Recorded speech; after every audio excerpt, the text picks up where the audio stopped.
Welcome to a new Shadow Sister Healing video. In my videos, I let your shadow meet your light so you can be whole again.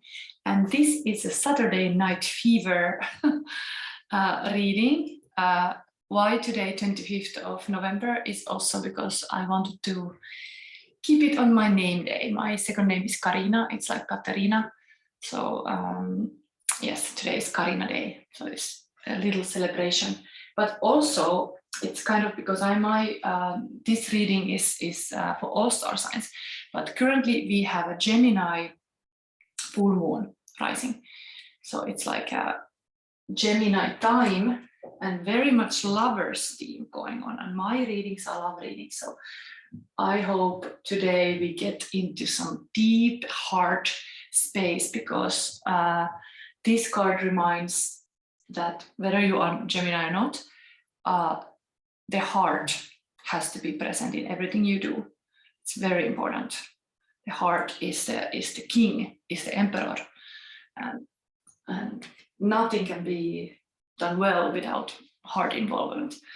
So let's hope that my reading can heal your heart a little bit. I have your 3 piles ready here this week. The first pile you can choose is this card, Ace of Cups, Ace of Hearts, and the Crown Chakra crystal is here. And it's pile number 2 is Third Eye Chakra crystal. Let's look at this. Gray Aventurine, and this is Wands, so it's a Knight of Wands. Okay. Then pile number 3, I want you to choose with your intuition, whatever picture calls for you. So this one is 7 of Swords and Sacral Chakra, Carnelian. So here are your choices. What else I can say? Yes, while I was just reflecting these 3 cards, I got my own queen-related woman popping in my head. But I'm going to mention them only in the reading. So you have to see the reading. You can always find the reading in the timestamps. So I'm talking something in my intro here, but you can always go directly to your reading in the timestamp below. And then I will tell you what kind of queen-related type of woman I came up with those pictures. But this is the pile number 1, and we start. Okay, so this is your card. These are all Art Nouveau cards. So I connected this to Princess Diana, maybe even because she has this kind of neck thing, this kind of outfits. This would totally fit to Princess Diana. But also because I noticed the Crown series came out. It was just after my last reading that I was like getting heavily, what came first? It was just the Princess Diana, because it was like I took those story cards. There was these stories of the England and the Queen, and then I started to think about like the Queen of Hearts. It's totally the Diana. And then I noticed that in the 16th of November, in the actually Hekate, Dark Goddess Day, came out Flickstore season 6. 6 is a number of lovers also. But season 6 and the episodes where Diana was killed. And I looked them. And it really was making me cry, because this story is so unfair. She was totally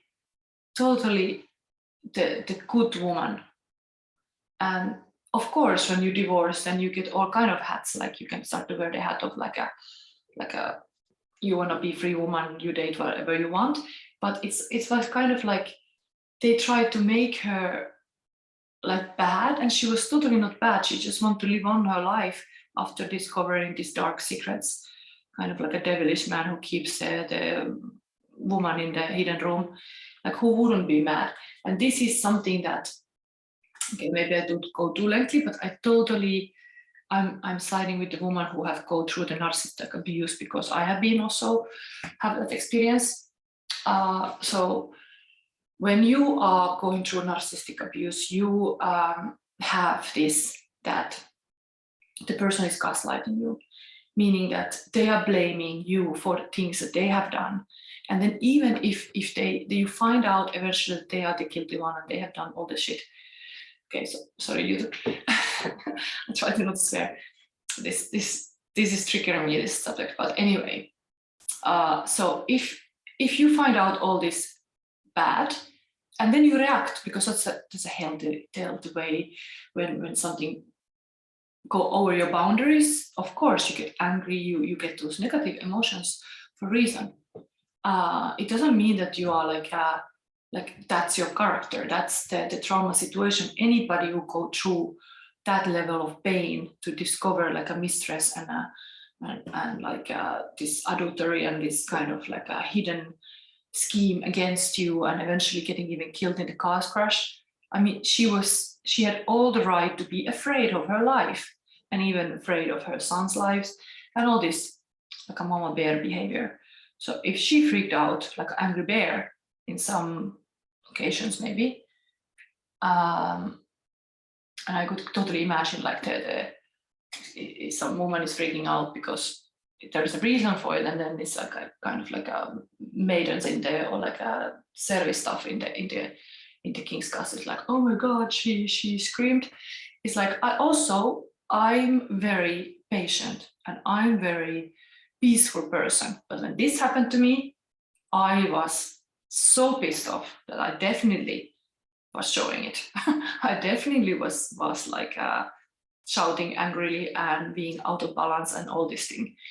But I didn't hurt anybody. I didn't attack anybody. I didn't like, I hold myself, but I definitely use my words like a source. I definitely told those people who they are. And truth is very healing. So just saying this card comes, the Diana story comes very strong here. And I was happy to notice that you can actually see for free these first episodes, 4 episodes in Flickstore. So go to see them, very nice. The next episodes come out then in December. So we start with this, and let's see what is your fairy tale. Fairy tale is the robber bridegroom. Interesting. So actually, I know these fairy tales because I do peek before. That's what I do. I see this card and I see the fairy tale, so I'm able to tell you the fairy tale. So we start with the fairy tale. That fairy tale is quite short. It was new to me. And actually, even it again fits with the Princess Diana, but I'm not going to point finger to anybody, but these cards. Like when somebody's a catch, it's kind of like, in my mind, Diana, even the name is like the Artemis stuff. So like Diana, hunter goddess. But she is like a stag. She's like this kind of like a golden deer, like this kind of beautiful woman, like a classic archetype of a maiden who anybody want to have. And what happens to the maidens? Of course, everybody's going to hunt them. Of course, everybody's going to go after them because they are maiden. They are this kind of choosy, innocent beauties. So if you have those qualities, always set up your boundaries, because you know that the hunters are coming, the wolves are coming, everybody's coming to you because you have the juicy heart. So of course they come for it. So just protect it. That's what you can do, and then choose wisely, because queens, at least you have power. You can choose who you entertain, who you enable. Enable is a word I learned when I was healing from narcissistic abuse, that enabling, if you are like silent and you don't say about it and you're just letting it happen. Okay, I didn't, of course, when I found out everything, like I did to start healing, but like if you would just accept those kind of lies and cheating and all this kind of stuff, when you know it had happened, that will be enabling it. So don't never enable some shit. you are the one who keep your world safe. You have all the, like this crown chakra crystal is even here. It's totally the queen crystal, like the guru, all the spiritual, enlightened people would get this. But of course, there's a downside. Don't fall to be egotist, because egotist is a person who just thinks of her or himself, while the guru thinks what is the best for everybody. So there's always two sides of the coin here too. Where is this bride? Proper bride. Let's see. Okay, proper bridegroom.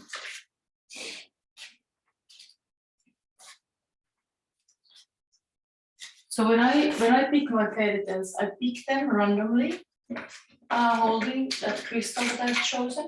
I pick them from my bag, just somebody's first time hearing this. So when I do my reading, I pick first a crystal from this bag. Then I place it on the cards and I pick those fairy tales here. I've made out of this Grimm fairy tales all these cards, and so these are coming for this week. Sometimes the same fairy tales come, and then it's just meant to be that you have to kind of learn that lesson. In my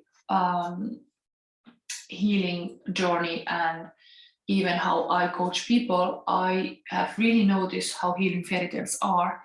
So I'm very happy to have them in my reading. But yeah, this can be very long also. But I'm giving my time for you for that. But this story is not so long. I might be able to read all of it. There's a beautiful picture first. You can see this.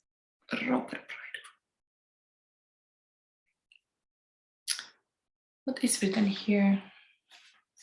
It's a small text always. Oh, that's still like a bird warning. Turn back, turn back. Yes. Always animals are often like a warning. Okay, let's start.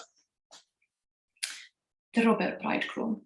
There was once a miller who had a beautiful daughter, and when she was grown up, she became anxious that she should be well married and taken care of. So he thought, if a decent sort of man comes and asks her in marriage, I will give her to him. Soon after, a suitor came forward who seemed very well to do. And as the miller knew nothing to do to his disadvantage, he promised him his daughter. But the girl did not seem to love him as a bride should love her bridegroom. She had no confidence in him. So often as she saw him or thought about him, she felt a chill at her heart. One day he said to her, "You are to be my bride, and yet you have never been to see me." The girl answered, "I do not know where your house is." Then he said, "My house is a long way in the wood." She began to make excuses and said she could not find the way to it. But the bridegroom said, "You must come and pay me a visit next Sunday. I have already invited company, and I will strew ashes on the path through the wood so that you will be sure to find it." When Sunday came and the girl set out on her way, she felt very uneasy without knowing exactly why. I think I'm losing my voice. There's really something in this story. It's a scary story, actually. Yeah.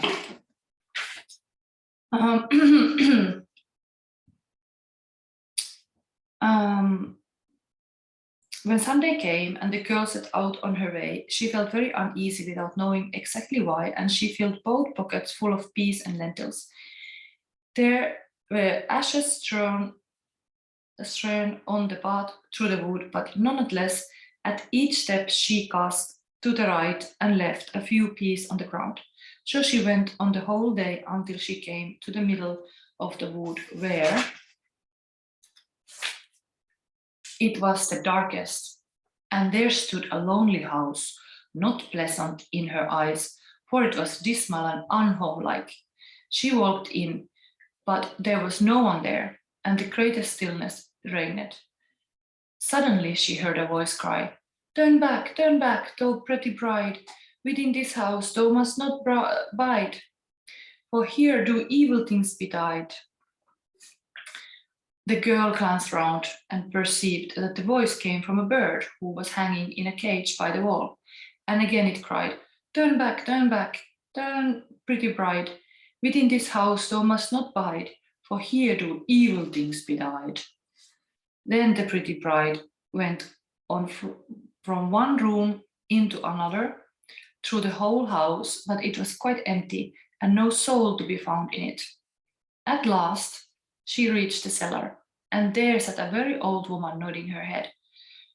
Can you tell me, said the bride, if my bridegroom lives here?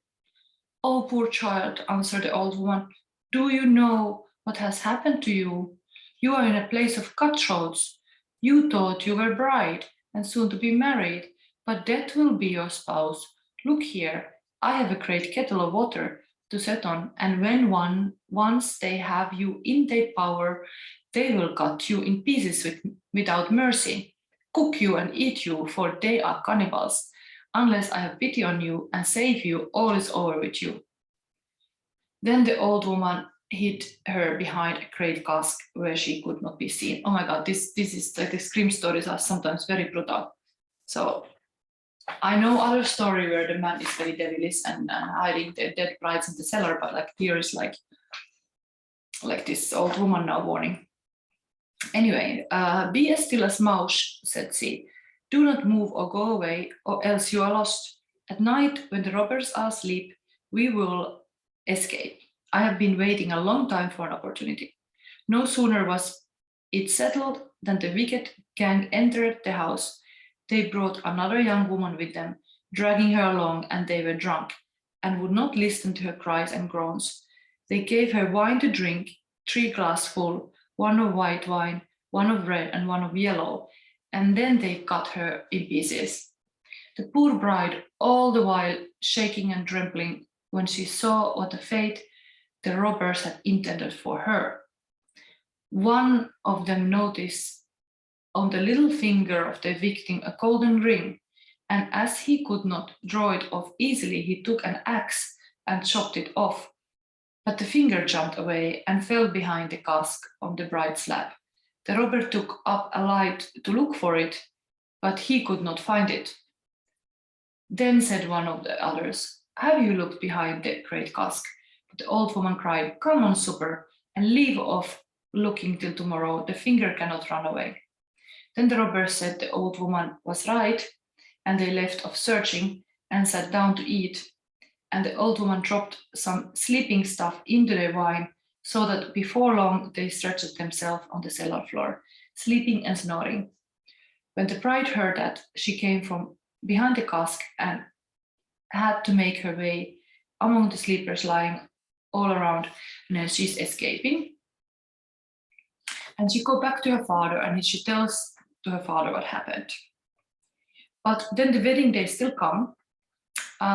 When the wedding day came, the friends and neighbors assembled, the miller having invited them, and the bridegroom also appeared. That is this robber groom who would kill the bride. When they were all seated at the table, each one had to tell a story.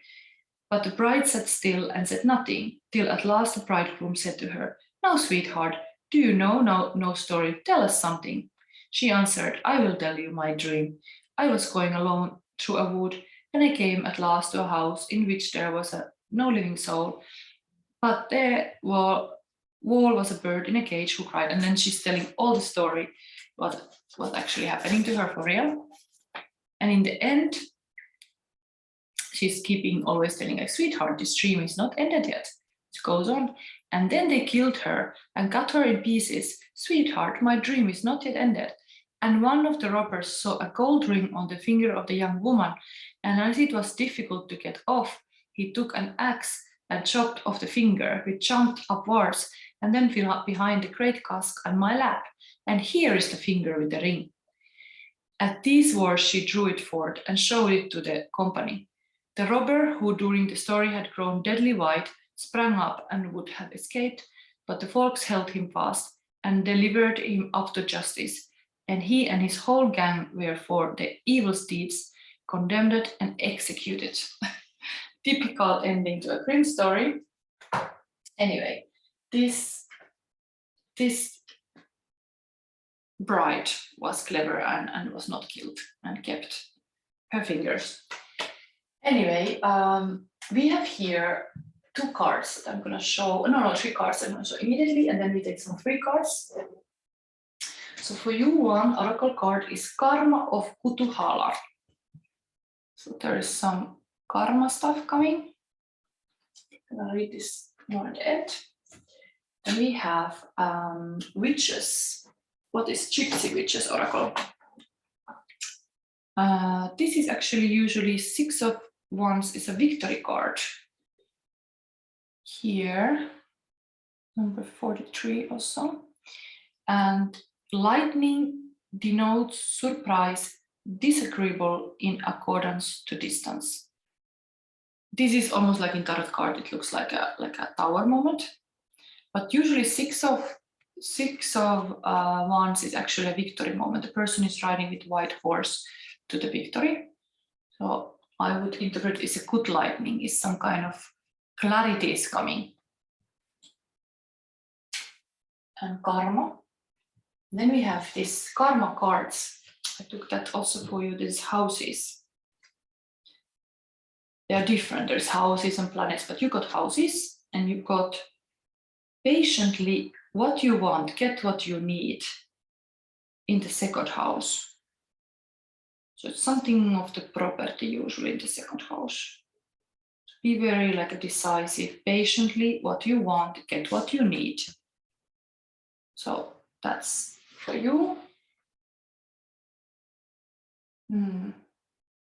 It's a weird picture. Anyway, this is the starting point. So now, first thing we do is we pull you a love card, feeling card from this.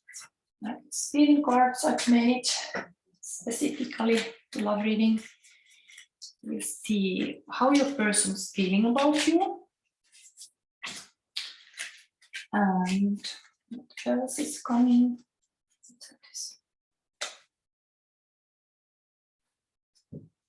Bigger stone. Okay. Oh, the card was turned.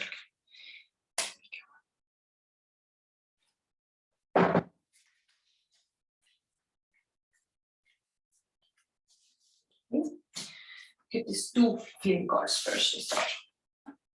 Precious love, wanting to protect what is good and pure, appreciation of union, sacred connection, the one holy grail highest vibe. Interesting, because this Ace of Cups is also kind of highest vibe. It's really the same kind of energy. Like a Ace of Cups is outpouring love. The person is really wanting to hold that heart. Really like, wow, that's my heart. Or like it's gravitating because of warmth. You are like a warm person. They see that. Then what else? Fated meeting. Oh, this is so hard. Serendipity, angel number, sign, fated, soul contracts, chance meeting, universe, Cupid's arrow. Wow. Fated meeting, angel number is something that is very mystic and interesting, but I have noticed that when there come the time of my video, and then I search for the time, how much this whole thing lasted, that time is an angel number, and I usually add it to my description box because it's interesting messages. Sometimes they are totally aligned with the stuff that I've been saying. So that's like magic to me. But if you want to check what is the angel number of this reading, you can always look in the description box. Anyway, now we start with your cards. I have this Tarot of Oppositions showing like the same card, light and shadow. So I'm gonna just like freely spread. I didn't think of doing any specific spread today. I'm just taking freely cards. These are coming. Let's get started out of that. Wow, a world card, and it came in not in the opposite, but in the good position. It came like this. So it's like a world is your oyster, and there is like totally like this kind of moment of like everything coming together. Like this will be the last moment of like a spiritual journey. If you start from the Fool's journey, it's the full circle comes to close. Beautiful. Oh, Knight of Wands. There can be something in the second pile because we have a card of Knight of Wands in the second pile, so you could always look at, but you got a Knight of Wands in also upright position. This is a sexy knight. This is the knight that comes to sweep you off the feet and is totally like after you. I mean, we had the bridegroom, was like a bad person. Truth is, when you are shining like this kind of person here, of course, it's very alluring and attractive, and everybody wants to have something of that juicy, warm love, or like a person who is completely aligned. It's usually beautiful to see a person like that. So you are having some moments of like being really like good with your own life, the decisions and everything you made, and then other people are also noticing you. The person sees you as the precious love even here. Okay, then we have 5 pentacles. And which way? This is the suffering side. This is like a left in the cold.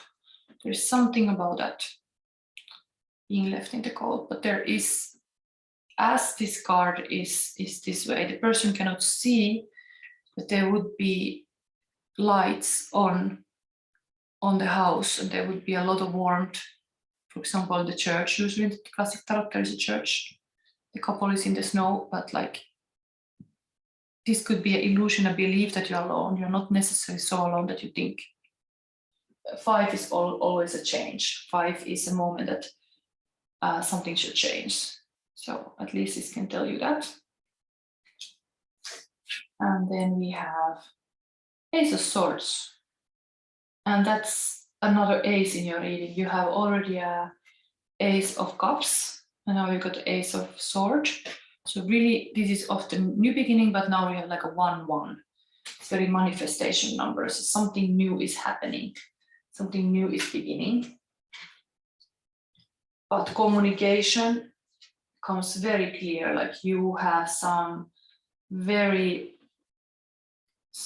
possible in this love relationship, somebody is communicating very clearly, or like you get even help from the universe, like some message come really clear, you cannot not notice it.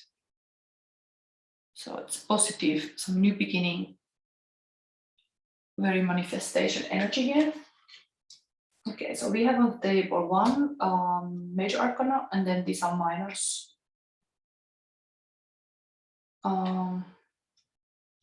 What can I see about this? Why? Let's take a verifying card here now before we look anything of this advice card of karma of Kutuhala. Yeah, there was this lightning thing. This could be connected to the Ace of Swords. So victory moment. I think that is there. Precious love is really connected to this line, even the same line of the world, and the ace is here. Karma is something with this. Yeah, actually this karma card is patiently what you want, get what you need, about property related thing. And this left in the cold, is this really true? It could be just a belief that is not true. There's a lot you can do. So you could actually look, astrological sense, which sign, what is in your second house. That might tell you actually what you can do about your wealth. So it's not necessarily need to be like this. Might be a lot of, you have to just be patient. Yeah, patient. Sexy Knight would have this faded into the areas. Okay, these cards are like that. And Royal Bridegroom, I don't know what is you can think what is the teaching of this. I think you have to be really discerning. And indeed, there was a lot talk in that story about intuition, like she didn't feel good to go to visit him. She didn't feel good about that man. So it's like you should always trust your instinct. It's like this animal side of us, like we can really have the sixth sense and we should use it. And yeah, lovers is all about emotions. So maybe even under this Gemini Full Moon, there can be maybe some choice related. This is choice card usually. Really this come to the fact, like make good choice. Make good choice. And you always, good is usually really like about the like energy wise, if I can advise you, like if somebody has a good energy, it is really telling the story that that's true. Like you can really read people from the energy. Like if somebody is always like so negative, and I mean, of course there can be boundaries that you have to protect you, but there might be really things that are not solved. And when you have let go and you have accepted all parts of yourself, and you are really in your heart space, you are actually very giving and loving, and all this is released to you. So if somebody can't love, there might be really like it's good to stay away from them. Like the feeling is like you cannot, like they are distant or they are not coming closer. Let them be. That's not meant for you then. That's not where you're supposed to go. It's like kind of like feelings can always be like messengers. So take those feelings really seriously. So if something is good, you can trust that. And then of course your family, you should always like friends and family, you should let them like a meet person you're dating, because I mean you are maybe having not always the most clear the view of them, and then you hear the truth and you need the truth. Also, make good decisions. So this card is interesting. Karmat Kutuhala. I will read out from the screen because the text is so small to my eyes. So I found a PDF of this existing, and I'm gonna read it from here. Where is it? I hope it comes good. So I'll show you this card and read. Your sacred soul passion is powerful enough to shift the state of your inner reality and your outer experience. So commit to what truly ignites your heart and do not be dissuaded by anything of anyone or anyone. If you are seeking to make a commitment, do so when it truly connects you to your heart. Follow your genuine, meaningful bliss. Know that no matter what appears to be, you shall prevail. You shall arise. Then I read a little bit still here. Like Kutuhala is Sanskrit term that translates as that which excites wonder, even if it doesn't seem like it will lead us anywhere practical. Following our bliss can allow for something beautiful and deeply fulfilling to unfold. We often pursue what is sensible and secure, yet what could be more appropriate than pursuing a path so intoxicating, so fascinating, so utterly mesmerizing to the spirit that no matter what challenges arise, you feel so much love and commitment and passion, you shall not turn away. That is the stuff of potential greatness. We might call it being led by our hearts. Kutuhala is permission to do just that. The shadow side or unconscious pursuit of Kutuhala is seen when we chase our bliss in such a way that nothing genuine ever gets a chance to mature. We might be lured by greener grass and chase after every new possibility like a butterfly flitting from place to place. This does not involve the heart, but rather the restless mind, which acts from fear and avoidance rather than using passionate devotion as its foundation. The commitment that emerges out of true Kutuhala is not about clipping one's wings, but about growing them and learning how to fly skillfully. Without commitment, one takes a leap tries to fly, fails, and rather than going through the process again and again until there is understanding that leads to mastery, one tries to ride a bike or surf, dance, teach, heal, or innumerable other things, never giving any a chance to settle and evolve. There is inherent wisdom in Kutuhala. Let yourself be truly excited and inspired. Allow yourself to stumble, to not know, to become the holy mess that precede sacred rebirth. When your attraction is deep and soulful, you will have the capacity to stay the course, even through difficulties. Don't allow the echo to tell you that the struggle must be sign a path isn't right for you, and to struck you away in search of substitute paradise. Yes, I think this is beautiful. Yeah, I just had to read it from there because it was easier for me to read. Anyway, look at this. This is your guidance card for this reading. Kind of told similar stories that it's good to follow your bliss, but not give up if there is setbacks. Kind of like this card, kind of landed in front of. I put it the same. If there is setbacks, and these are hard moments, and always in relationship, there is always a money can become an issue. If you wanna really commit to something, you commit to it, even it's hard, and you will find a solution together in a relationship. So this can become your strength, even that you have to go through some hard stuff too. So don't be afraid of that. It's a beautiful thing to embrace all parts of yourself, even the one that feel poor. Don't be ashamed of that. I think that was your reading under the Gemini Full Moon and the lovers. Yes, I will prepare your next reading, and thank you for watching. If you like, give me a like, and see you next week. So welcome to your reading pile number 2. You have selected this sexy night, sexiest night, which is Knight of Wands, and also Third Eye Crystal. So let's start.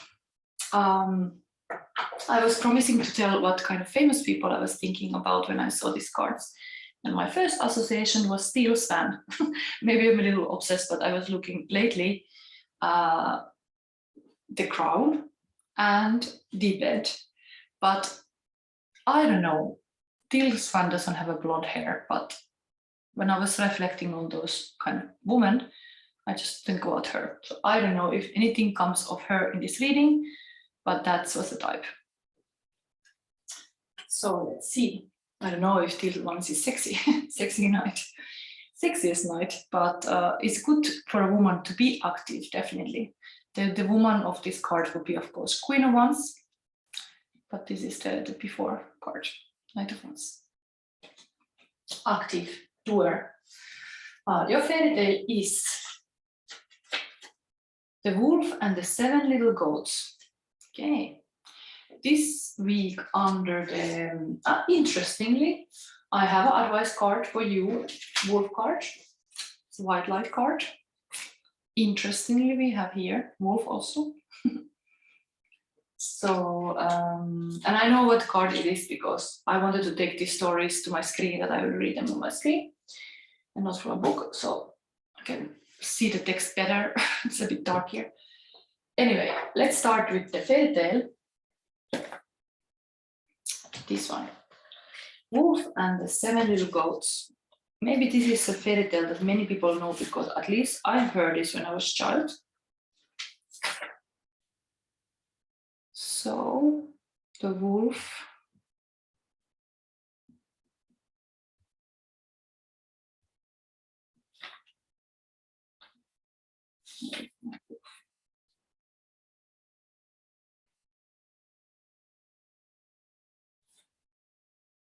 indeed, I'm so blind. Here, 44. Page 44. This is the first picture. So we start. And how long is this story? Could I read it? I can read it all. It's very short. It's nice to read completely because my English, I'm not from England, I'm from Finland. And sorry about my pronunciation, but I think I even have an Italian accent because I lived so many years in Italy that ever since I think I speak a little bit Italian style English, even if I'm from Finland. But okay, here is your story. There was once, I'm going to show this card because this is your card. There was once an old goat who had 7 little ones and was as fond of them as ever mother was of her children. One day she had to go into the wood to fetch food for them, so she called them all round her. Dear children, said she, I'm going out into the wood, and while I'm gone, be on your guard against the wolf, for if he were once to get inside, he would eat you up, skin, bones, and all. The French often disguises himself, but he may always be known by his hoarse voice and black paws. Dear mother, answered the kids, you need not to be afraid. We will take care of ourselves. And the mother bleated goodbye and went on her way with an easy mind.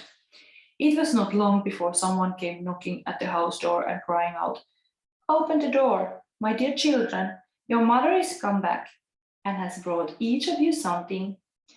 But the little kids knew it was a wolf by the hoarse voice. We will not open the door, cried they. You are not our mother. She has a delicate and sweet voice, and your voice is hoarse. You must be a wolf. Then off went the wolf to a shop and bought a big lump of chalk and ate it up to make his voice soft. And then he came back, knocked at the house door and cried, Open the door, my dear children, your mother is here and has brought each of you something. But the wolf had put up his black paws against the window, and the kids, seeing this, cried out, We will not open the door. Our mother has not black paws like you. You must be a wolf. The wolf then ran to a baker. Baker, said he, I'm hurt in the foot. Pray spread some dough over the place. So, okay, the wolf gets the paws looking white, and then he's going back to the door. And then they are saying, yes, this was said like the miller would not do it. And then the wolf said, if you don't do it, cried the wolf, I'll eat you up. And the miller was afraid and did as he was told. And that just shows what men are. That's like interesting. Again, a bit like a teal swan comment there. And now came the rogue the third time to the door and knocked. Open, children, cried he. Your dear mother has come home and brought you eat something from the wood. First show your paws, said the kids, so that we may know if you are really our mother or not. And he put up his paws against the window, and when they saw that they were white, all seemed right, and they opened the door.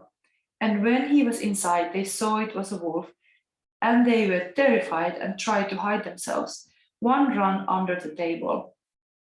The second got into the bed, the third into the oven, the fourth into the kitchen, the fifth in the cupboard, the sixth under the sink, the seventh in the clock case. But the wolf found them all and gave them short shrift.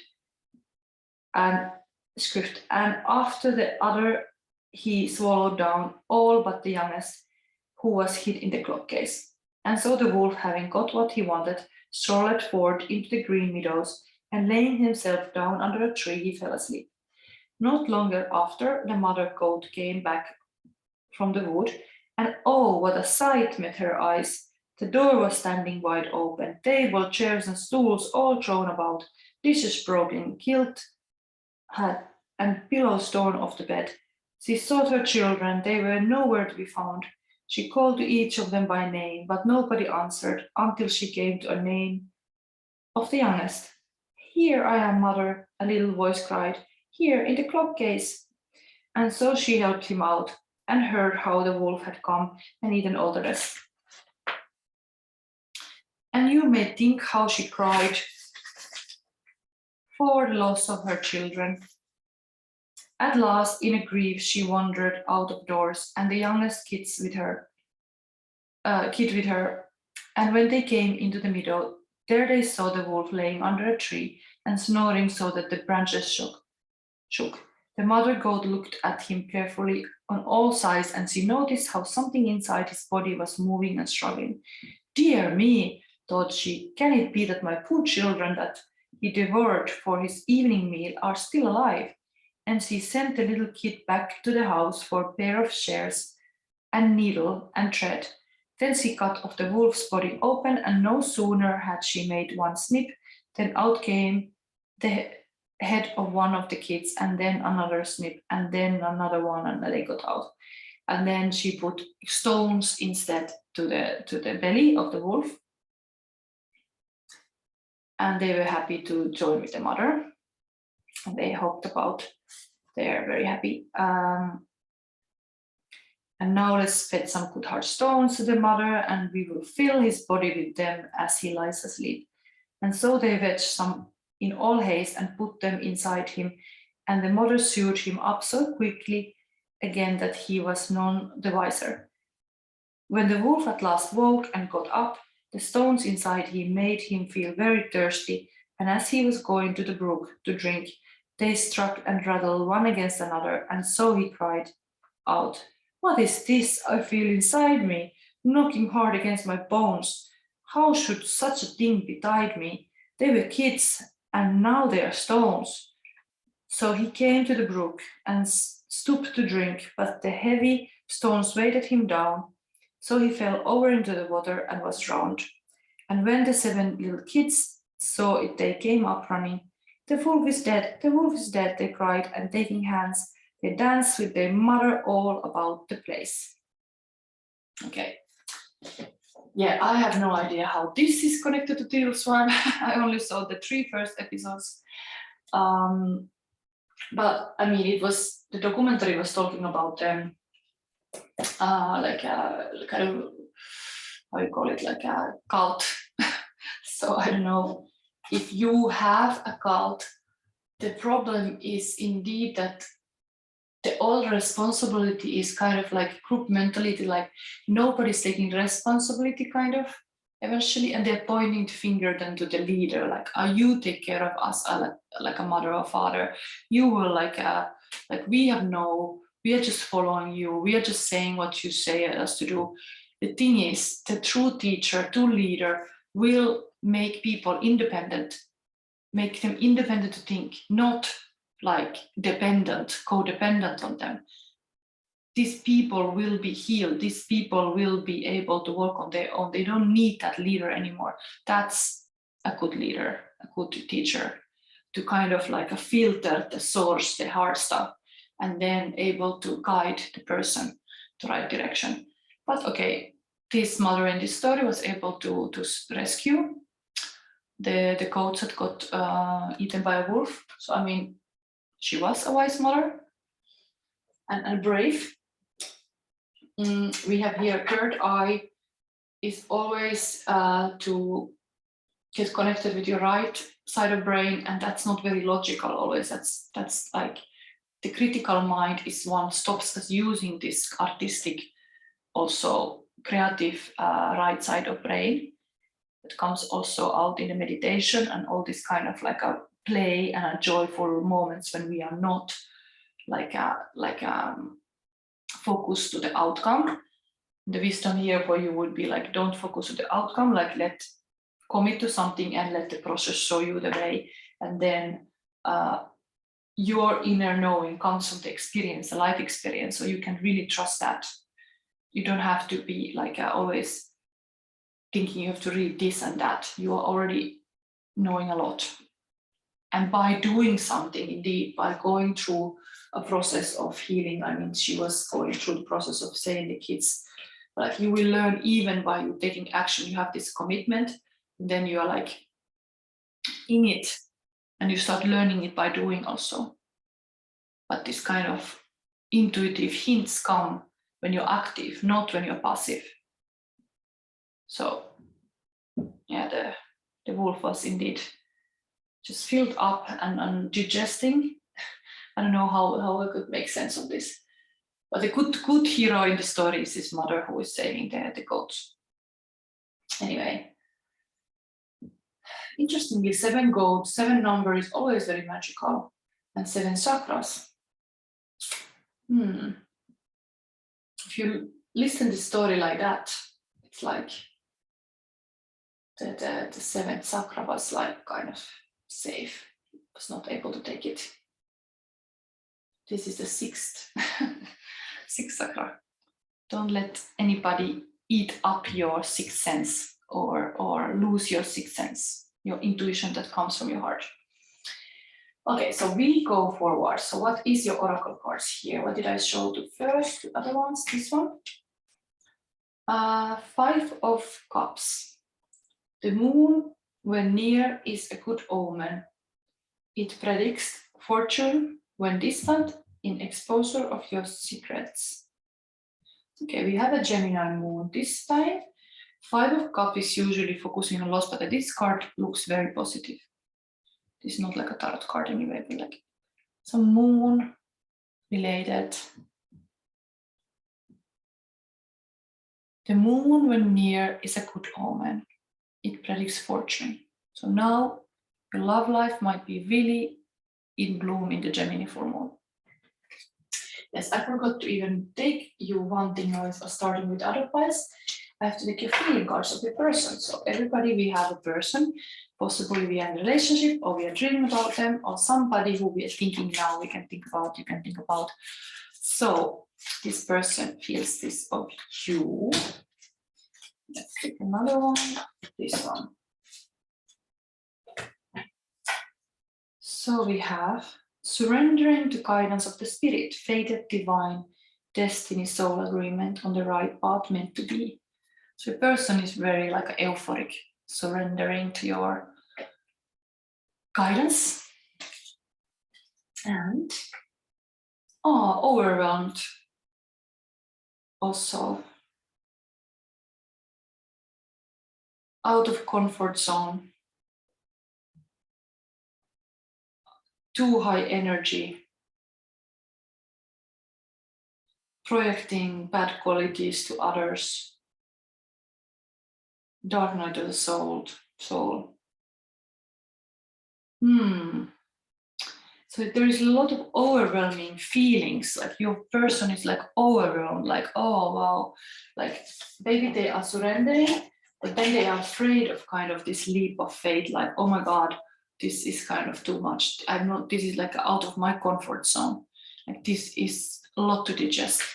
So sometimes when indeed somebody is having too much at once, you can handle it with the patience and being like just taking time out, like 24 hours, even like any kind of feelings, to just reflect it, just let it like sink. Like if you have really like this was a positive feelings, surrendering the guidance of spirit, like it's just like this is overwhelming. Like maybe indeed, like I was talking about this, like a spiritual leader works as like a kind of like filtering the source energy. If you would have here now the third eye open and you have all the visions and knowledge at once, maybe it's too much, maybe you're getting freaked out moment and it's out of your comfort zone, and then you just have to like kind of just receive and be like this kind of silent mode, because when we are silent we are receiving, we are like listening to God, we are not like actively speaking is like praying, or like speaking is like kind of like active thing, but it's a very beautiful spiritual place to just receive and listen. And that is very much like making you more peaceful, even that you don't have to always do something, you can just receive and surrender, and that information or whatever can be overwhelming too, what comes, but just like let it like pass. And then of course, like I have next to you a white light card, but put to a white light protection. I mean, if you're afraid of the wolf,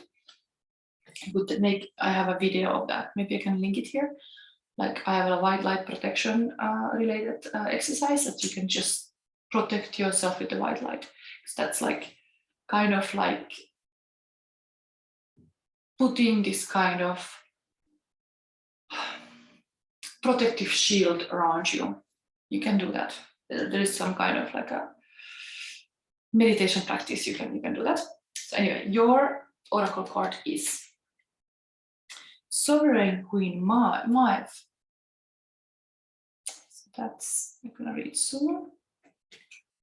And karma card is something about planets. This can be houses, planets, or astrologies. This is, there will be success from benefit, the North Node. North Node is usually connected to moon, I think. And there is like this, North Node can be thinking of the destiny. What's your destiny moment? So you could look, where is your North Node? You could, this is connected to the karma. So what is your North Node? Could be like a North Star that you could get this guidance. That you are kind of surrendering guidance of a partner possibly, but what is your guiding star actually in the planets?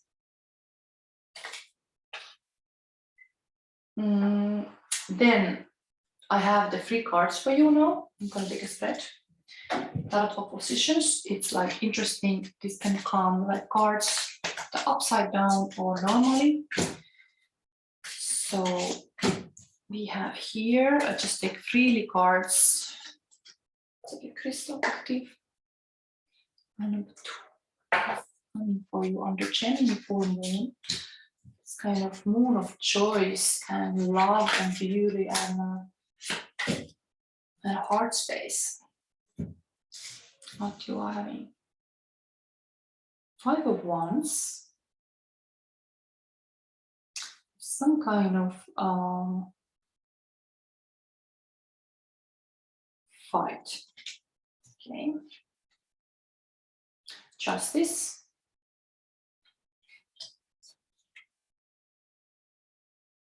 Six of Pentacles. Now they all came upside down. I don't know if this happened. They all come. So it is kind of, I don't want to read them like that because I think I just placed this card. I mean, I have to, unfortunately now I have to do this. So it's like, because you even have the overwhelming thing.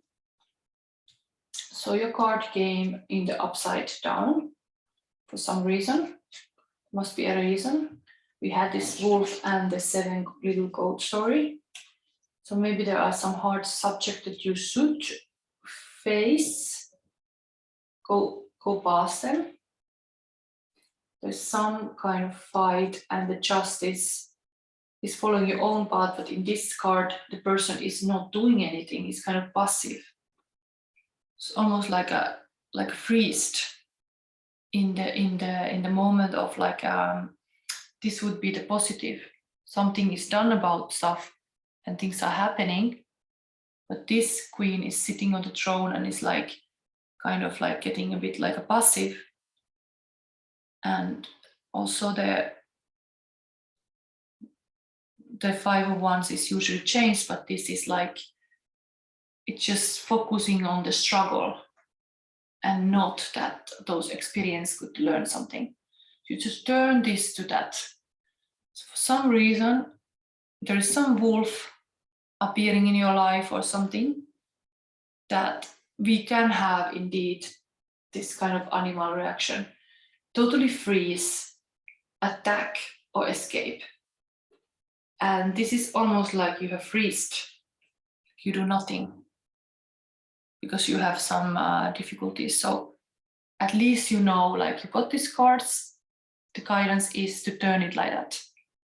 Really have this is a Libra card, it's Justice card, beauty, choice. Also it's kind of air sign, it's always mental power, but Venus is the ruling planet of Libra. So there is really this, and this card will tell something about the queen energies too. So I think you have to really be moving to be a queen, because you had this Knight of Wands. This is not queen yet, but the next card is the best positive, this Queen of Wands. So you are on the way there. And You just have to start taking action. And True Queen is also having this very balanced way of handling things, and grace, beauty, and patience. Yes.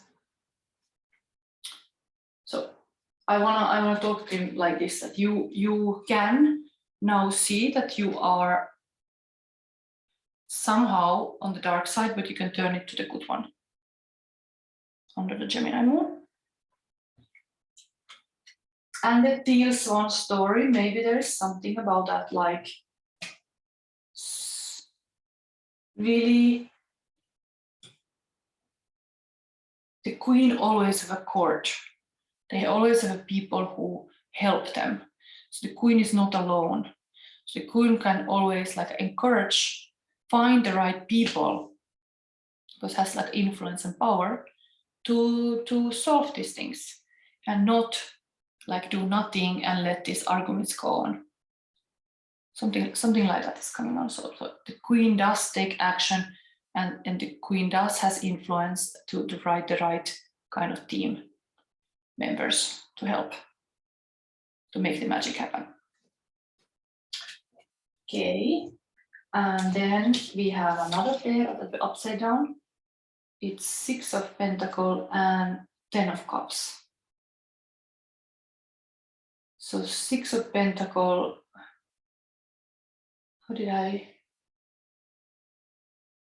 Why I don't get it in my head first.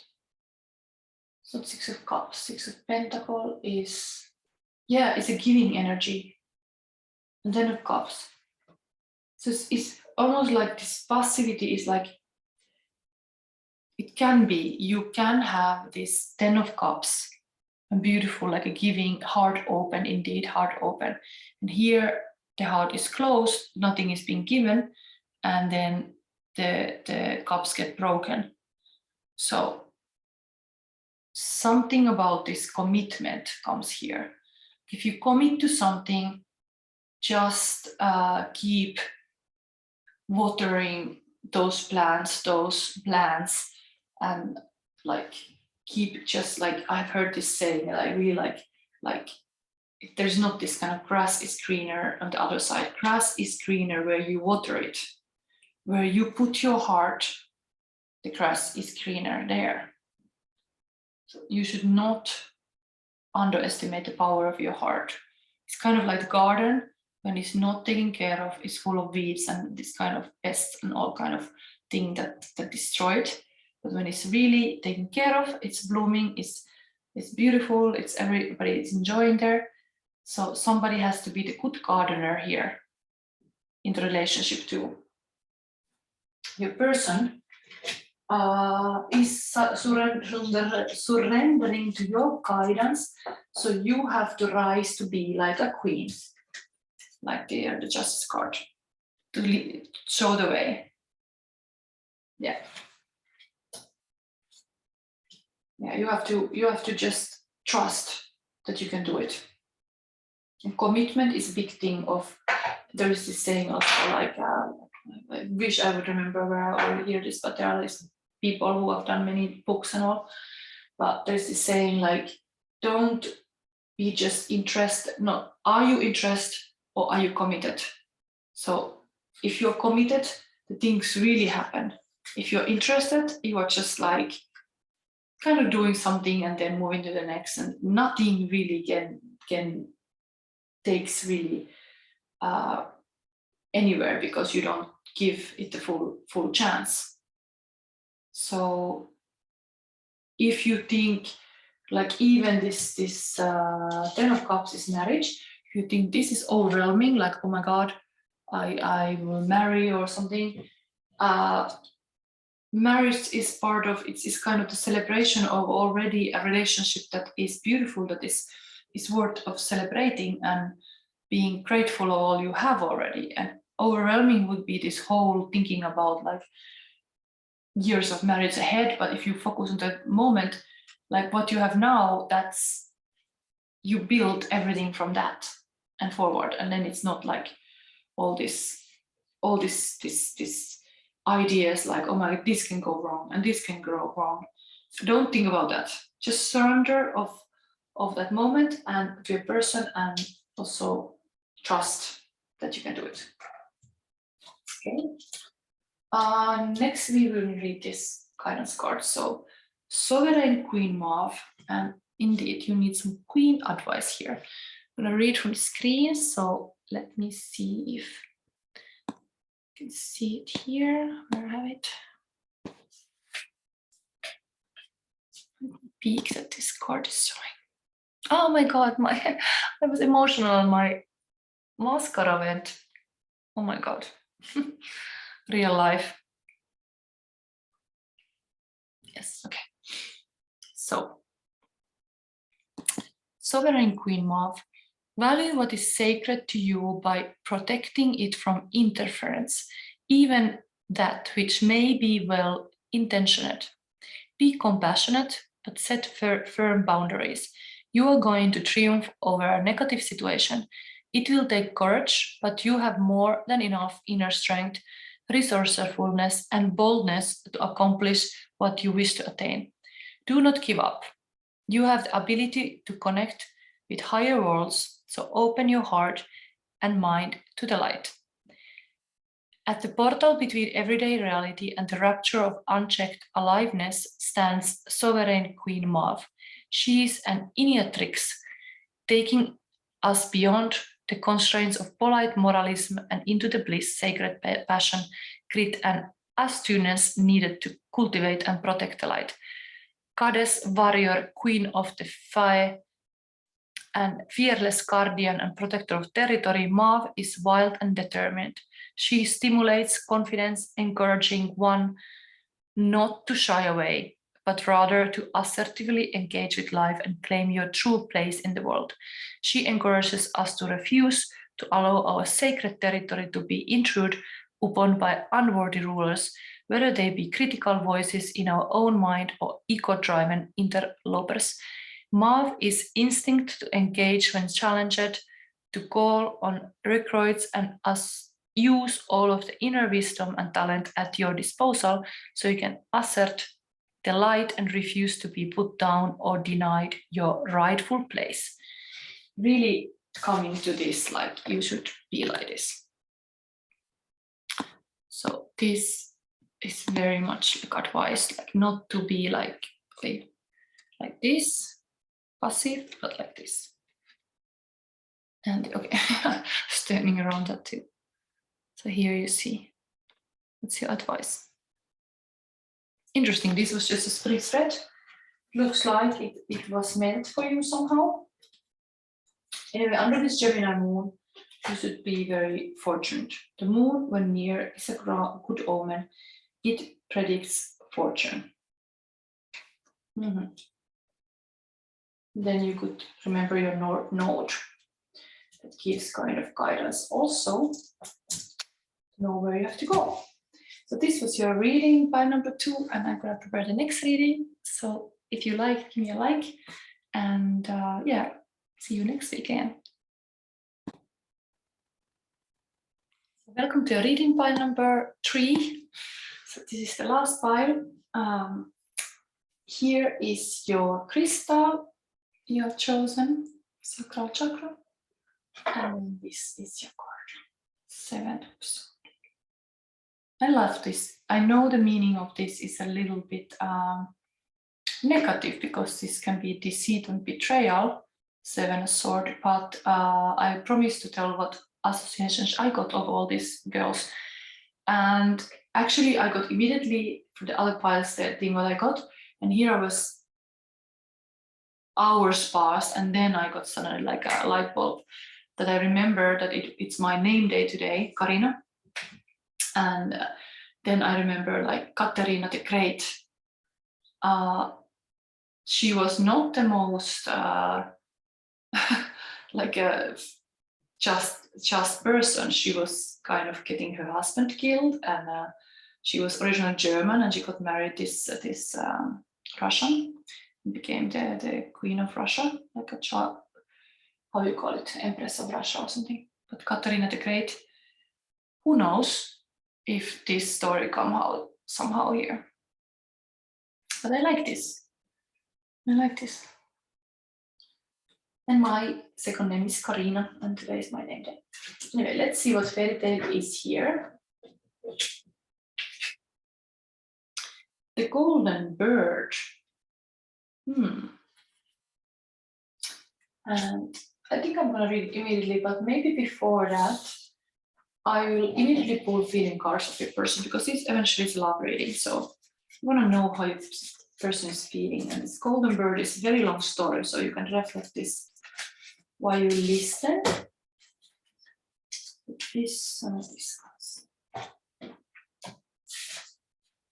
Love message. I miss you, connection, expressing true feelings, getting closer, written love language, heartfelt truth. So somebody is writing you a love message. I mean, somebody who loves you would most likely do that, or would like to do that, or think about love message that you have given them, possibly, but there is a love message related to your person. Then, telepathy. Soul connection, soul level intimacy, images as messages, intense mind reading, deep feelings.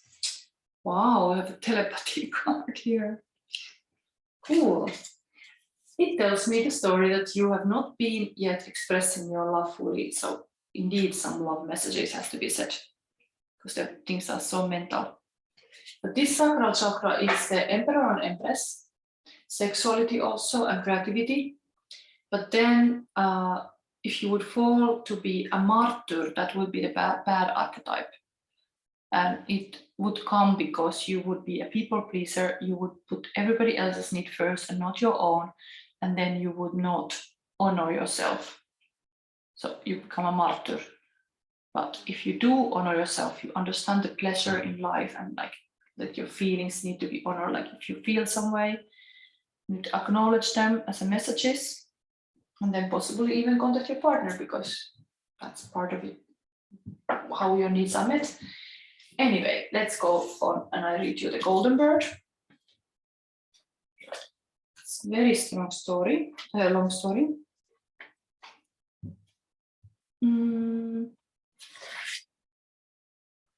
It's complicated also. Here's the first image of it. In times gone by, there was a king who had at the back of his castle a beautiful pleasure garden in which stood a tree that bore golden apples. As the apples ripened, they were counted, but one morning one was missing. Then the king was angry, and he ordered that what should be kept about the tree every night. Now the king had 3 sons, and he sent the eldest to spend the whole night in the garden. So he watched till midnight, and then he could keep off sleep no longer, and in the morning another apple was missing. The second son had to watch the following night, but it fared no better. For when the 12 o'clock had struck, he went to sleep, and in the morning another apple was missing. Now came the turn of the third son to watch, and he was ready to do so, but the king had less trust in him and believed he would acquit himself still worse than his brothers. But in the end, he consented to let him try. So the young man lay down under the tree to watch, and resolved that sleep should not be master. When it struck 12, something came rushing through the air, and he saw in the moonlight a bird flying towards him, whose feathers glittered like gold.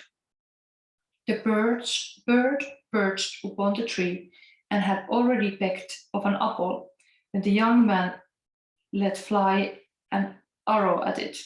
The bird flew away, but the arrow had struck its plumage, and one of the golden feathers fell to the ground. The young man picked it up, and taking it next morning to the king, told him what had happened in the night. The king called his council together, and all declared that such a feather was worth more than the whole kingdom. Since the feather is so valuable, said the king, one is not enough for me. I must and will have the whole bird. So the eldest son set off, and relying on his own cleverness, he thought he should soon find the golden bird. When he had gone some distance, he saw a fox sitting at the edge of the wood, and he pointed his gun at him. The fox cried out, "Do not shoot me, and I will give you good counsel. You are on your way to find a golden bird, and this evening you will come to a village in which two taverns stand facing each other. One will be brightly lighted up, and there will be plenty of merriment going on inside. Do not mind about that, but go in the other one, although it will look to you very uninviting." "How can a silly beast give one rational advice?" thought the king's son, and let fly at the fox, but missed him, and he stretched out his tail and ran quickly into the wood. Then the young man went on his way, and then of course he went to this other tavern that he was not supposed to go, and then it was kind of doomed that he was then just partying there, like a party, and didn't come out anymore, and the kingdom noticed like, okay, we have to let's send the next son, because the oldest does not come back. And time went on that the eldest son never came home. The second son set out to seek the golden bird. He met with the fox just as the eldest did, and received good advice from him without attending to it. And when he came to the two taverns, his brother was standing and calling to him at the window of one of them, out of which came sounds and merriments. So he could not resist, but went in and revelled to his heart's content. And then, as this went on, the youngest son wished to go forward and to try his luck. So of course the second son was left to that bar as well, didn't come out anymore. So the youngest son wanted to try his luck, but his father would not consent. "It would be useless," said he. "He is much less likely to find the bird than his brothers, and if any misfortune were to happen to him, he would not know how to help himself. His wits are none of the best." But at last, the son got going, and this is one picture of the story soon coming. Yes.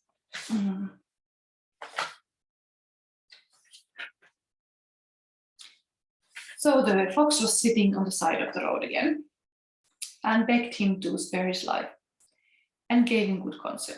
The young man was kind and said, "Be easy, little fox, I will do you no harm." "You shall not repent of it," answered the fox, "and that you may get there all the sooner, get up and sit on my tail." And no sooner had he done so than the fox began to run, and off they went over stock and stone, so that the wind whistled in their hair. When they reached the village, the young man got down, and following the fox's advice, went into the mean-looking tavern without hesitating, and there he passed a quiet night. So he went to this silent one where it's not a party. And then next morning, when he went out into the field, the fox, who was sitting there already, said, "I will tell you further what you have to do. Go straight on until you come to a castle, before which a great band of soldiers lie, but do not trouble yourself about them, for they will be asleep and snoring. Pass through them and forward into the castle, and go through all the rooms until you come to one where there is a golden bird hanging in a wooden cage. Near at hand will stand empty a golden cage of state, but you must beware of taking the bird out of his ugly cage and putting him to the fine one. If you do so, you will come to harm." So after he had finished saying this, the fox stretched out his tail again, and the king's son sat him down upon it. Then they went fast there. But of course, something goes wrong here. And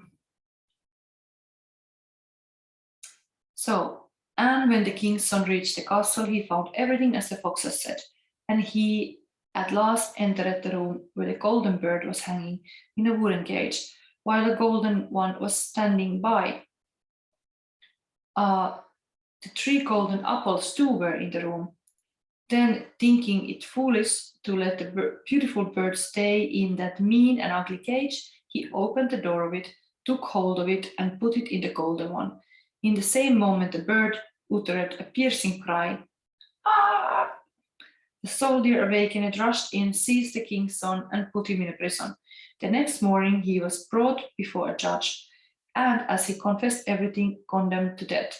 But the king said he would spare his life on one condition, that he should bring him the golden horse, whose paces were swifter than the wind, and that then he should also receive the golden bird as a reward.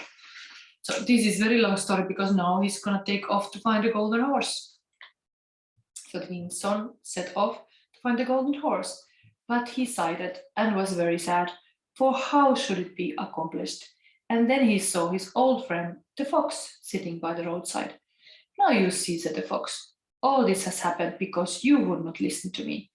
But be of good courage, I will bring you through, and will tell you how you are to get the golden horse. You must go straight on until you come to a castle where the horse stands in his stable.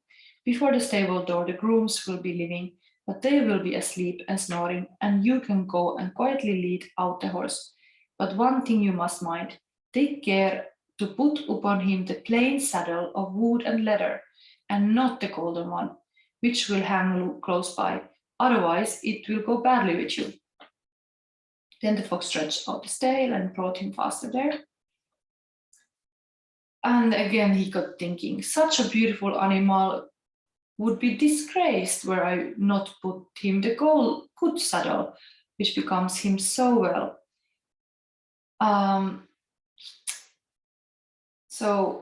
However, no sooner did the horse feel the golden saddle touch him than he began to neigh, and the grooms all awoke, seized the king's son, and threw him to a prison. The next morning he was delivered up to justice and condemned to death. The king promised him his life, and also to bestow upon him the golden horse, if he could convey thither the beautiful princess of Golden Castle. With a heavy heart, the king's son set out. By the great good luck, he soon met with the faithful fox. I ought now to leave you to your own ill luck, said the fox, but I am sorry for you and will once more help you in your need. Your way lies straight up to the Golden Castle. You will arrive there in the evening, and at the night, when all is quiet, the beautiful princess goes to the bath, and as she enters the bathing house, go up to her and give her a kiss. Then she will follow you, and you lead her away, but do not suffer her first to go and take leave of her parents, or it will go ill with you. I mean, this is such a insane fairy tale. Like, she should just go sneak when the girl is having a bath and kiss, and then bring the girl away and not talk to the parents. Then the fox stretched out his tail. The king's son seated himself upon it, got fast there. And what happens here? Of course, this prince doesn't want to do this, and it's like he waited until the midnight when all lay in sleep, and then, as a beautiful princess went to the bathing house, he went up to her and gave her a kiss, and she willingly promised to go with him, but she begged him earnestly and with tears that he would let her first go and take leave of her parents. At first he denied her prayers, but as she wept so much the more and well at his feet, he gave in at last, and no sooner had the princess reached her father's beside than he and all were in the castle waked up, and the young man was seized and thrown into prison. The next morning the king said to him, thy life is forfeit, but thou shalt find grace if thou canst level that mountain that lies before my window, and over which I am not able to see. And if this done within 8 days, thou shalt have the daughter for a reward. So the king asked him to take off the mountain from the window, and he started to dig the earth, as I understand here. But he's getting very tired. He see again the fox, and the fox said, like, okay, let me help you. And when he wakes up and look out of the window, the mountain has disappeared. The young man hastened, full of joy to the king, and told him that his behest was fulfilled, and whether the king liked it or not, he had to keep to his word and let his daughter go. So they both went away together, and it was not long after the faithful fox came to them. Well, you have got the best first, said he, but you must know the golden horse belongs to the princess of the golden castle. But how shall I get it? Asked the young man. I'm going to tell you, answered the fox. First go to the king who sent you the golden castle. King. So now, some weird way, they go like a backward in the story now. So he has to go to the horse. I'm going to tell you, wait. There will then be very great rejoicing.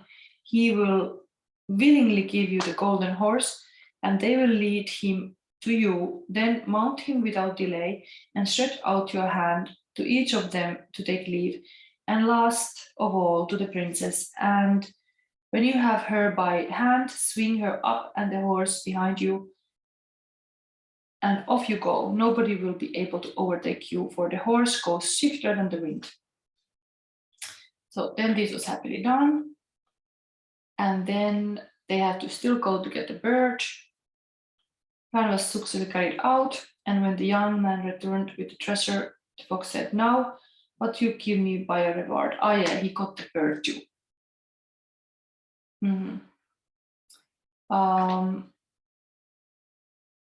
When we are, so the fox asked him to do this. When we are passing through the wood, I desire that you should slay me and cut my head and feet off. That were a strange sign of gratitude, said the king's son. And I could not possibly do that such thing. Then said the fox, if you will not do it, I must leave you, but before I go, let me give you some good advice. Beware of two things. Buy no gallows meat and sit at no brookside. With that, the fox ran off into the wood. So now happens that this boy is taken back to the kingdom with the prince and the bird and the princess and the horse. And he feels good for he wants to rescue the brothers somehow. What was it?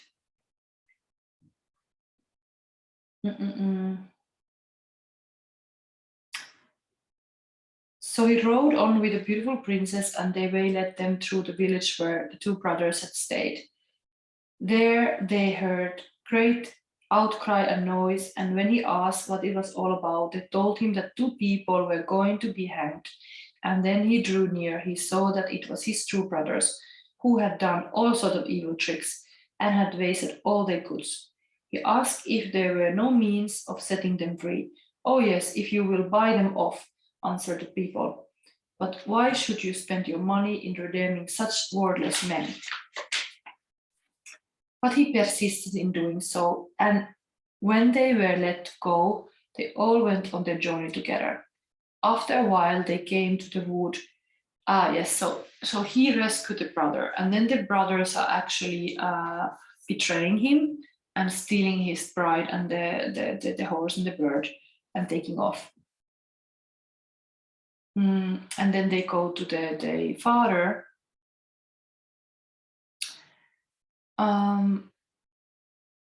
So they throw him to this brook. But the two brothers thrust him backwards into the brook, seized the princess, the horse, and the bird, and went home to their father. Is not this the golden bird that we bring, said they, and we have also the golden horse and the princess of the golden castle.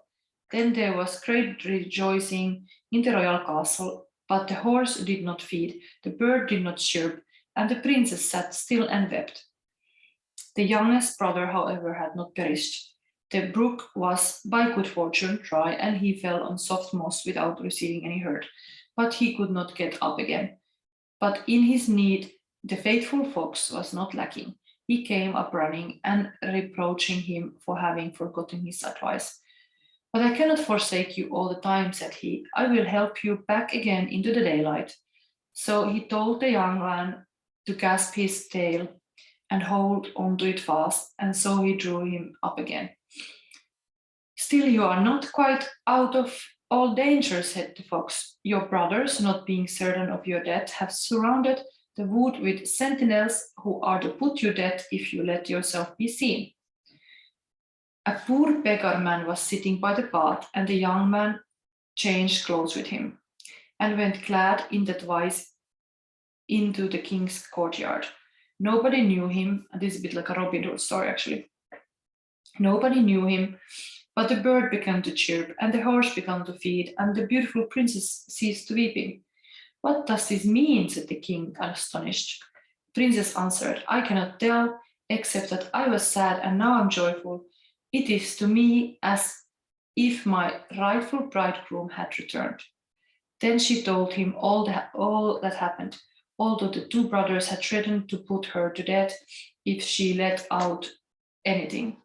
The king then ordered every person who was in the castle to be brought before him, and with the rest came the young man like a beggar in his wretched garments.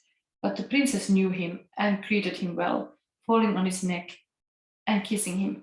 The wicked brothers were seized and put to death, and the youngest brother was married to the princess and succeeded to the inheritance of his father. But what became of poor fox?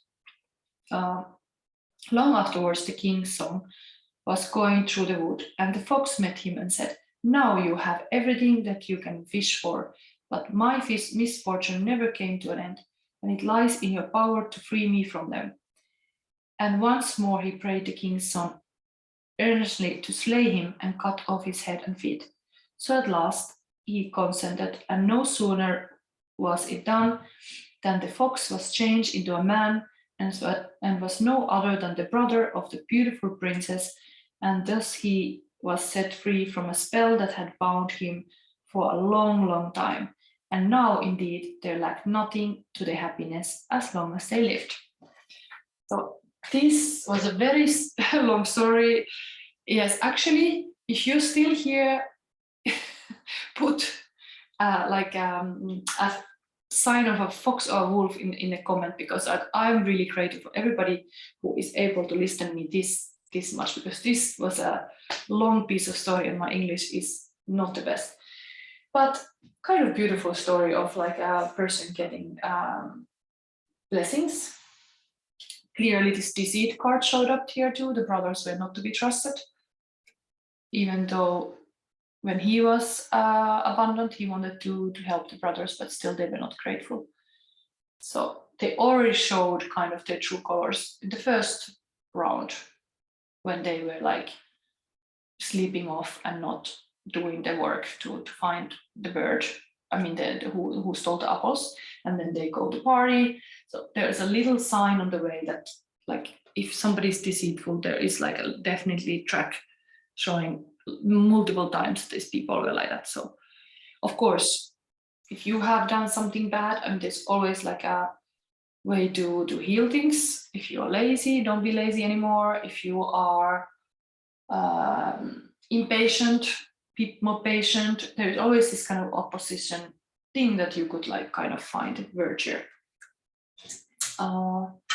So we have many cards still.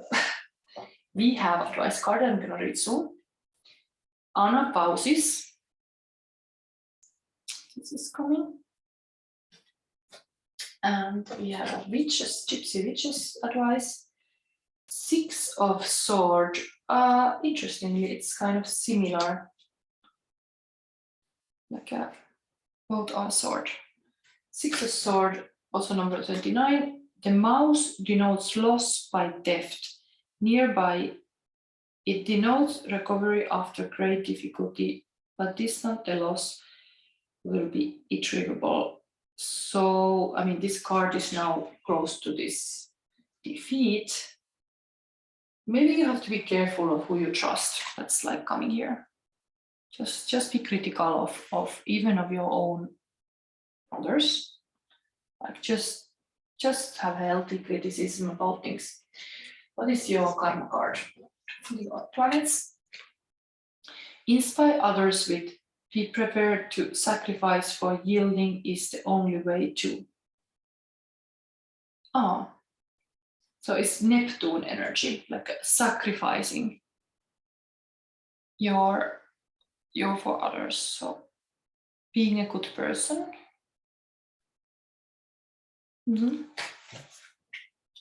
We have here love related stuff. This is telepathy and love message, golden bird. Now I'm going to get the 3 cards for you. So what comes from this tarot of oppositions? What is this moment part number 3 need to know? Okay, this, okay, and this, and this. Okay, so many cards. These get together. What are these cards? Devil, but a good devil, because there is bad and good. Page of Wands. Okay, it's very much adventure, starting a new path or new adventure. But I mean, these are in a not like a negative way. So there is something about devil, like maybe focusing on the money is also good. It's not always bad, you know. Devil is usually very focused on the material world, but in this case, it's almost like a spiritual leader. Like it's like really like a devil, but dressed like an angel. But anyway, this is a kind of positive force, because it's not so bad, because that would be the bad of the devil. But you got this. So there is some maybe truth is being said, and the things that are like people are not so good with, you're able to kind of look in those things in a healthy way. And then we have this Page of Wands, is this kind of adventurous person taking off to a new adventure. Also very positive, seeing the power in the doing, in the action, taking action. So these, but the devil's still here. Be aware of any kind of codependency, any kind of this kind of like a connection that you get hooked or addicted or anything. But anyway, this was positive kind of working aspect, kind of Capricorn card when it's positive, like somebody is very much working and things get done, and there must be fire, like a devil has the fire, so there must be a lot of fire to get things done. So that's a good thing. We have 3 of Wands and 8 of Pentacles. Everything talks about work. There is this kind of 3 of Wands is usually foresight of like a travel and a new chapter journey. Also, similar kind of wand was here. So things are happening. There is this path you're going. It's related to your work. It's all about work. Then we have Ace of Swords and the World, but they are like turned opposite. So here you have something to work on. This would be a new beginning, but there is something stagnant in the new beginning, because you are like, the sword is hurting you. You are not having your hand on that there, but you are like touching the sword. So there is something hurtful there in the new beginning. And then we have this word called also. This should be, you should consciously turn this opposite. So World card is also something gloomy, and you could turn it like very positive. But for some reason, they were now on your reading like this. So there's something you have to work about that. But World card is the last of the tarot, 21. It's like this coming, like a graduation moment, something coming together, the full circle, portal. There is something about that is now something maybe out of your comfort zone, possibly.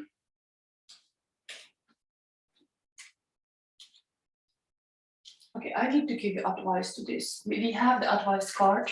Soon I'm going to read about that.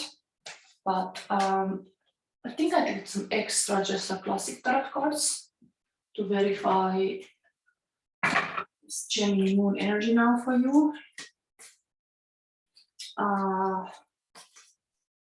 What is this? This negative energy here? Deceit. What is that? What is this world? This Page of Swords. What you have to do? This is Page of Cups. So I connect this usually someone. It's a lot of dreaming. Very romantic person also. This is page is very kind of like not experienced possibly, but very much like in their feelings, but romantic also. Like I mean, this is a love reading eventually. We had a lot of work related here. So, but still, there is something with this romantic life that can be deceitful. Some offer coming possibly that you have to be critical about it, because maybe it's a bit immature. Interestingly, this is top of the other page, Page of Wands, and it's like was top of that too. So 2 pages are here. So there's this kind of teenager energy, a little bit impatient possibly.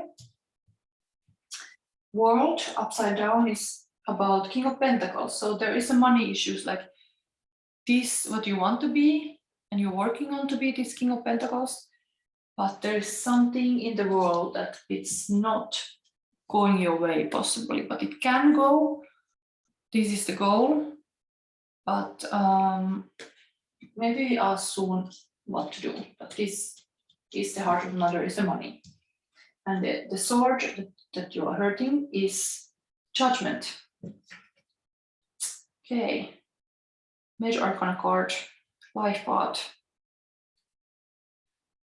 So this is what is happening. There's really like an awakening moment. It can be painful. There is maybe some parts in yourself that you are not used to see, or something that comes to a light that it's a lot to take.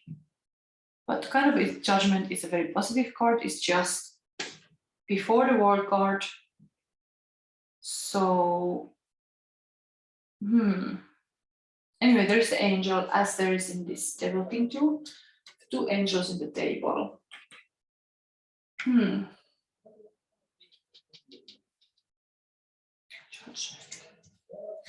Maybe there is some judgment in the sense, the criticality of this. The sword can always be critics and critical, and they can hurt. So you should have this positive beliefs and inner talk and all. We have to pray because there's so many people in the corridor. Okay, so the neighbors are sharing this corridor where I have my workroom. So I want to ask this question, Führer, about because the King of Pentacles is most likely here, like the issue here. We have the advice card of our reading soon. This is going to be very long reading. Still, I want to give you something. How the different deck, which one? Maybe it's fairytales. Fairytales are always healing, and I have this fairytale deck here. So I will give you on this card advice. You have this World card upside down, showing this negative side to the world, almost like there is crisis in the war and the shadows and the darkness, and that's taking off to you, your energy. And it's not good because you should like have a success and all, and something is hampering there. So advice is the High Priestess. Something about this story could help. High Priestess.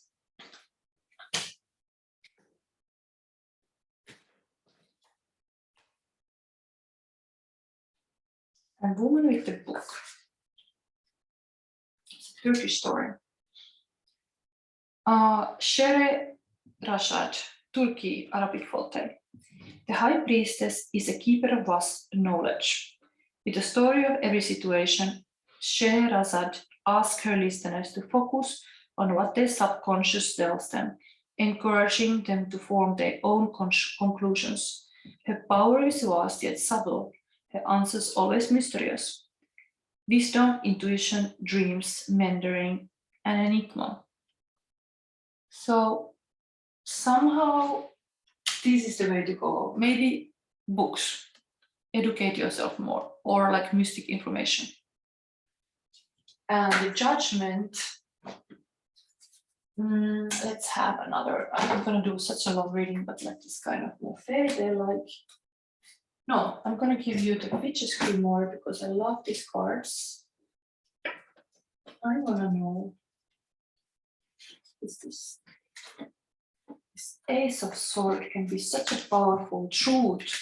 Maybe there is some not truth. There is something like go upside down. Yeah, there's something not, some lies that we expose possibly. The advice card is Wand, inspiration, opportunity, potential, fire. So here we had also the Page of Wand, fire.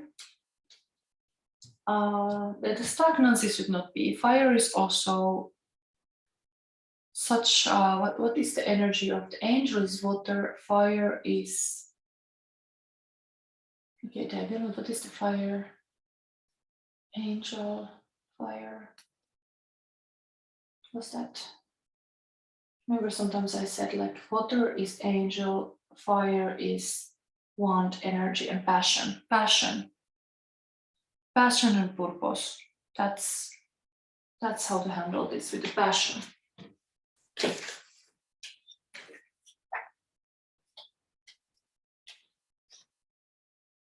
Being passionate about something that you do.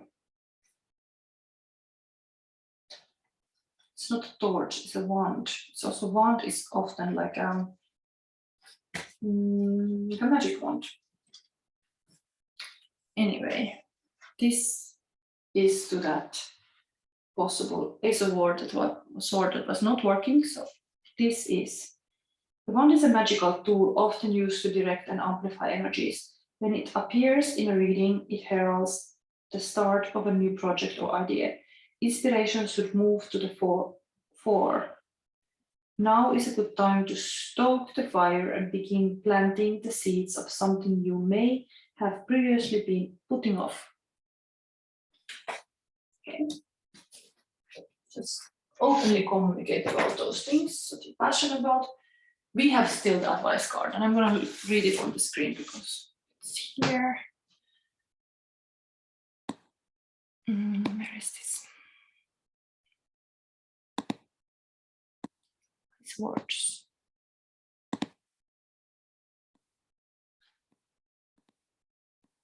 Here. Let me see that this is recording still. Yes. And the card is here. Anapausis. Do not give up, but allow your heart to disengage from your struggles. Give yourself much needed rest. You are in a phase of recovery. If you have been off your path, you are going to come back strong. You will regain your spark of passion, inspiration, and devotion. A certain order of events need to take place for your soul path to come to fruition. Commit yourself to your sacred journey, trusting that the right thing will happen at the right time.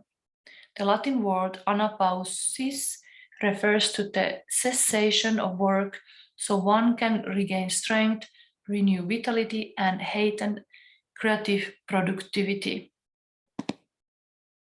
It is a rest for success.